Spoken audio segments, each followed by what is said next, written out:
बिस्मिल्लाहिर्रहमानिर्रहीम। आज के इस लेक्चर में ये हम देखेंगे कि HTML के अंदर ये जो क्लास एट्रीब्यूट है ये क्या चीज़ है और इसका क्या फ़ायदा है। तो the HTML class attribute is used to specify a class for an HTML element. तो इसको ऐसे समझें कि ये एक क्लास जो एट्रीब्यूट है ये ख़ास सेक्शन को बताने के लिए इस्तेमाल होती है और multiple HTML element can share the same class. और एक क्लास बनाकर आप मल्टीपल एलिमेंट्स के लिए उसको यूज़ कर सकते हैं। और using the class attribute is often use two point two A class name in A style sheet. और ये बताया जा रहा है कि ये जो वर्ड क्लास है, जो क्लास एट्रीब्यूट है, इसको यूज़ कहाँ किया जाएगा, इसको इसको इसको जो है ना डिफ़ाइन कहाँ किया जाएगा। तो स्टाइल शीट के अंदर इसको डिफ़ाइन किया जाएगा कि कुछ कम्बिनेशन ऑफ स्टाइल को एक जगह जमा करके हम उसकी क्लास बना लेंगे और उसको फिर हम एलिमेंट्स के ऊपर अप्लाई कर सकते हैं। It can also be use by A JavaScript. और दूसरा फ़ायदा बड़ा इसका ये है कि आगे जब आप जावास्क्रिप्ट पढ़ेंगे तो उसके अंदर भी जावास्क्रिप्ट के अंदर इस क्लास को यूज़ किया जाएगा।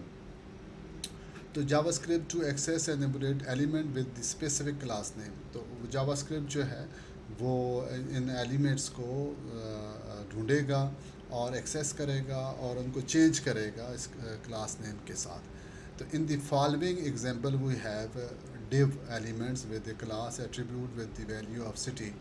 All of the three div element will be styled equally according to dot city style definition in the head section. तो ज़रा इस प्रोग्राम को देखिएगा तो आपको समझ आएगी। देखें कि एक हमने डेव सेक्शन ली है। तो डेव सेक्शन लेने का तरीका क्या है कि आपने डेव डेटा एलिमेंट से उसको स्टार्ट किया और उसके अंदर जो है वो आपने ये इसके अंदर कोई भी डेटा एलिमेंट्स को यूज़ किया। जैसे हमने H2 हेडिंग यूज़ की और एक पैराग्राफ को यूज़ किया और नीचे जो है ना फिर हमने देखें तो दूसरा डेव हमने इस्तेमाल किया, फिर तीसरा डेव हमने इस्तेमाल किया यहाँ पर और इसको हमने बंद किया।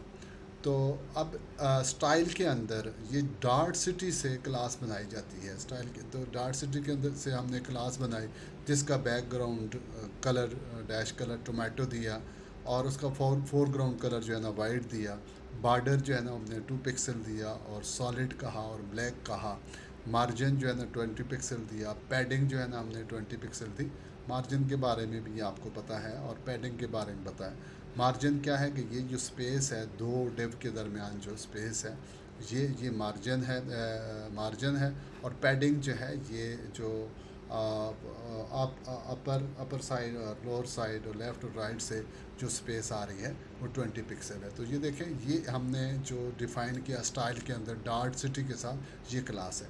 अब इसको अप्लाई करने का तरीका क्या है कि डेव के अंदर हमने क्लास दी और सिटी जो है वो अप्लाई कर दिया और फिर दूसरा डेव हमने लिखा उसको भी सिटी को अप्लाई कर दिया। तीसरा डेव लिखा उसको भी सिटी को में हमने उसको अप्लाई कर दिया। मिसाल के तौर पे यहाँ पे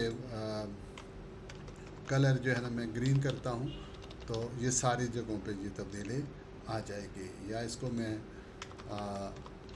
इसको येलो ब्लू कलर देता हूँ तो ये देखें सारी तब्दीली अकॉर्डिंगली इसमें हो जाएगी। तो इस तरीके से इसका एक यूज़ आ गया कि आप कैसे यूज़ करेंगे इसको।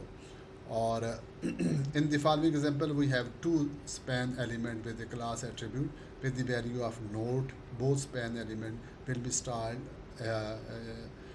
equally according to dot node style class definition in the head section. तो इसको ज़रा देखिएगा कि इसमें हमने एक क्लास बनाई। यहाँ पे नोड लिखा, इसमें कुछ भी आप लिख सकते हैं, नाम रख सकते हैं और करली ब्रैकेट्स के साथ फॉन्ट 120% दे दिया और कलर जो है ना रेड दे दिया और इसको स्टाइल के अंदर हमने डिफ़ाइन कर दिया एडर सेक्शन के अंदर। अब देखें H1 के अंदर आप H1 एक हेडिंग दे रहे हैं और उसमें स्पैन के साथ एक मखसूस आपने देखा होगा कि आजकल ये स्टाइल दिया जाता है। तो स्पैन डेटा एलिमेंट आपके पास है कि ये स्पैन के साथ आपने नोड क्लास इसको दे दी और उसमें ये आपने कंटेंट लिखा और स्लैश स्पैन से उसको बंद कर दिया।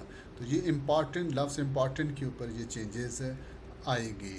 तो फॉर एग्ज़ाम्पल इसको मैं येलो कलर दे देता हूँ तो ये येलो में कन्वर्ट हो जाएगा।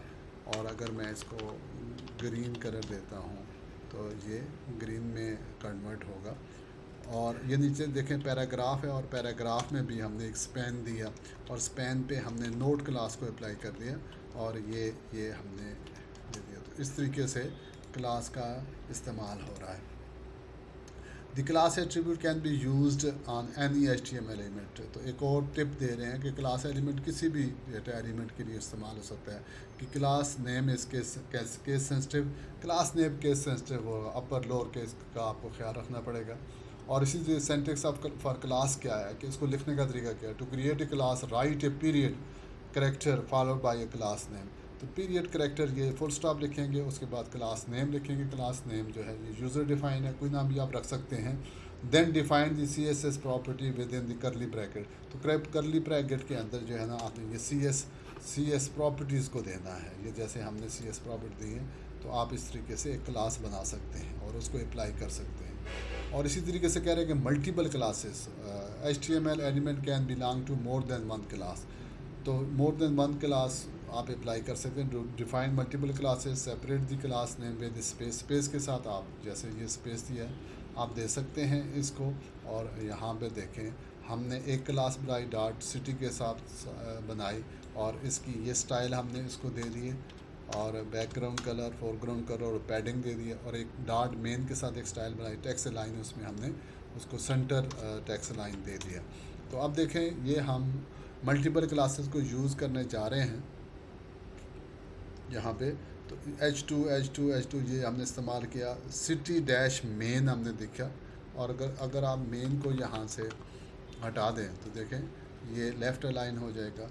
अगर मेन को हम यहाँ दरमियान में लिख देते हैं तो ये भी अप्लाई हो जाएगा। तो ये एक और तरीका है कि आप मल्टीपल क्लासेस बनाएं और डिफरेंट स्टाइल उस पर आप फिर अप्लाई कर सकते हैं। और